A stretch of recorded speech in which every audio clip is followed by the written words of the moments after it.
let's get into the first of these big three that we got left. The wide receivers. I think this one's going to be all over the place. This one's going to be very It's interesting. going to be. Yeah. All right. I'll start this off. We can debate it, but Yeah. I still have Quentin Johnston as my number one receiver in the class. He didn't have the most impressive combine, but Well, he didn't run. I think the thing that he did well at the combine, though, that everybody was scared of was he showed that he could catch with his hands. He was a big body catcher in college, rarely used his hands. He showed that. He high pointed the ball many times. In the deep throws, he was able to lock in between. He showed the potential to be able to use his hands and not have to body catch all the time, which was another problem that DK had coming out of college. Are they the same athlete? No, no.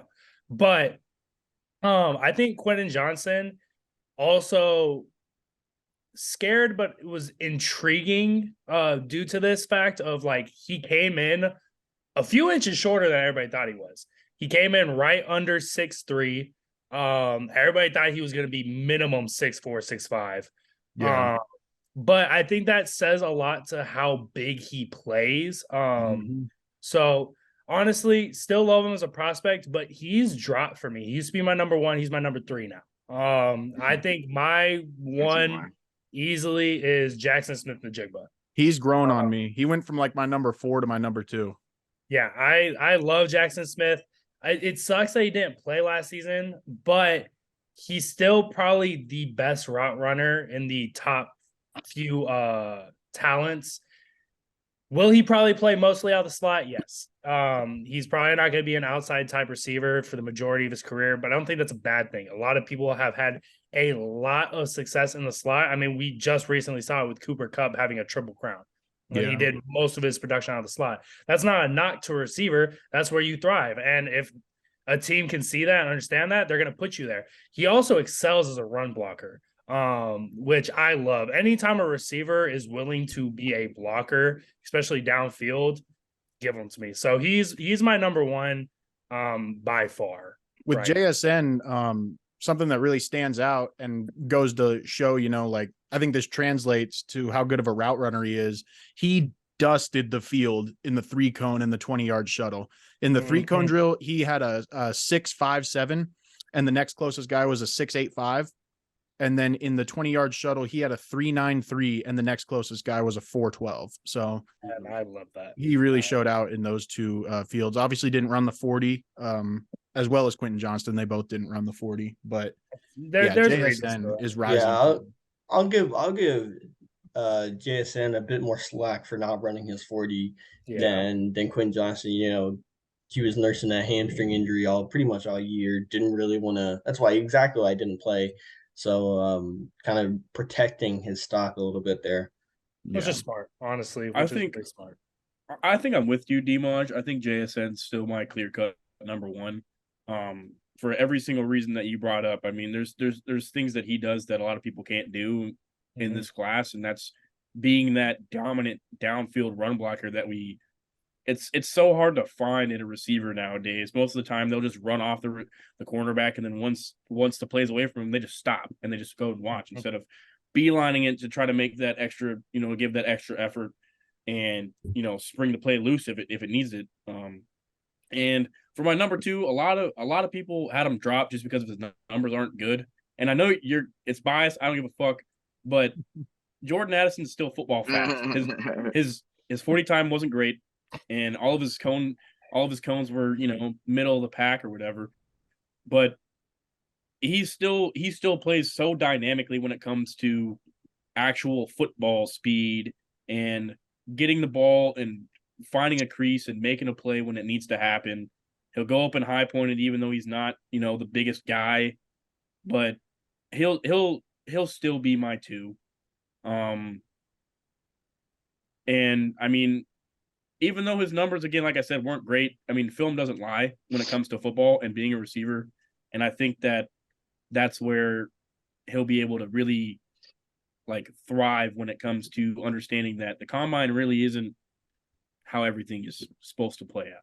No, that's fair. But I think the thing that has really been rising for me is not the fact. I think Jordan Addison's still a great football player. He's dropped to number 4, not because I don't think he's a top tier talent. And he was already number 3 on my board as it was before the combine, right after the season. He lacks physicality. Yeah, He's and a the little number guy. 1 riser, I think, for everybody so far this season, Zay Flowers. Yep. Yeah. I'm in love with Zay That's Flowers. my 3 as well. He's my Yep. number 2. He's my Really? number 2 receiver in this class. And that's not even a knock on Quentin Johnston or Jordan Addison. I just think he has, and I think this comparison has been made a lot, but I could see it. He has Antonio Brown level talent. He has amazing after the catch play capability. He has great speed. He showed it, 4.42, great lateral quickness. The thing that I love the most, and it wasn't even film, it wasn't the like pure combine, it was the fact that everybody was doubting his size. They said he was probably going to come in at 5'9", 5'10", and probably be like a $165, $170. He went from Talk about being prepared. Yeah, came in once. He was 172 2 months ago, came in 184. And he measured out, combine tested great. The film doesn't lie. He is supremely talented. Great route runner. He can do it all. Is there some issues maybe with high pointing the catch and some drops? Yes, but those are things, they weren't so significant that you could tell. Like Jalen Hyatt has a lot of drops. That's a receiver I stay away from because he scares me with the drops. Zay Flowers just has the occasional drop, the concentration drop, which is fine. Yeah. I still think he has amazing talent. He's my number 2 by far. Jalen Hyatt didn't run nearly as fast as I think anybody thought he was going to. 4.41 is still respectable. I know he's still quick. Don't get me wrong, but definitely thought he was going to be low 4.3s. I thought he was going to be a 4.3 guy. Yep. I feel like there is that Jalen Hyatt. He doesn't start out. He doesn't have like an extreme burst. He has extreme long speed. So he's an extreme vertical stretcher. He stretches the defense with that speed and his long strides. But we were talking about the biggest risers. I want to talk about one of the wide receivers' biggest fallers. And I think he did this just by entering the draft himself. Kayshon Boutte. Yeah. He's out of my top 10 at this point. Yeah, he had the option to go back to LSU, as Jaden Daniels did, maybe have another year with him, but he decided not to and put up a lackadaisical combine performance. Not to say that he's bad, obviously, but he seems like he's slowly falling out of the household name conversation. Yeah.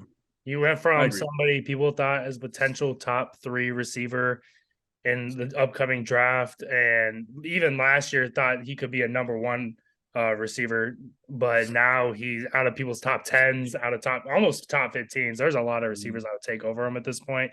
Not even just because of how he's tested or how the films looked, but off the field issues too. It's been rough for him. Yeah, he's a character on and off the field, and that's not something you need at a young wide receiver. Yeah. Is there another receiver anybody wants to talk about? I just wanted to bring up just a couple more names real quick. I got 2 more names that I want to mention. One is Josh Downs out of North Carolina. Yes. I'm a big fan of him. He's just pure explosion. Definitely smaller. I think he only measured in at like 5'9", but I really like him out of North Carolina.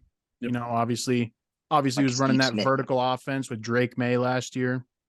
But then another guy I think is going to be a big riser in these next few months, especially maybe after his pro day or whatever.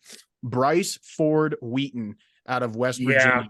He really caught me by surprise at this combine. Measured in at 6'4", ran a 4.38 40-yard dash, and I believe he was amongst the leaders in like all of the jumping. Yep, he was. I think he was. Yeah, I really like him. Yeah, he was top 3 in the 20-yard shuttle, top 6 in the 3-cone, top like 10 in the broad Yeah. jump. And at that size, it's insane. And he was the leader amongst all receivers in the vertical at 41 inches. Yeah. So, Yeah, that's gonna be the premier, like we're inside the 20, go out there and catch a fade ball for a touchdown because nobody's gonna fucking stop you type of deal. Yeah, it's terrifying. 41 inches at 6'4". I don't care who you are or what your tape looks like. If you're 6'4", running a 4.38 and jumping 41 inches, there's a spot for you on an NFL roster. Exactly. Period. Yeah. No, he's slowly going to be rising draft boards, especially with the lack of big body receivers in the draft as it is. Mm-hmm. This is a pretty small class. I think he really could rise to, honestly, the second round talks just purely based off of, I need a big body receiver. All these motherfuckers are 5'11" and smaller. And that's not a diss to them. I just need somebody that can go up and get it. And I don't see anybody besides him. So, yeah, I mean, it's literally Quinn and Johnston. After that, there's no. I mean, Not he's got such that a big like area of opportunity just because of his length. You can give him not the most accurate quarterback and he'll make a play out of it because he's so lengthy. I think at the pro day, I do want to see him high point the ball and really like that's the area that I want to see because big body receivers, show off the length, show off that I can make the play with my body type. Because if you're a big body receiver but you play like you're small, that is one of the most annoying concepts I've ever had to deal with. I fucking hate that shit. I hate it.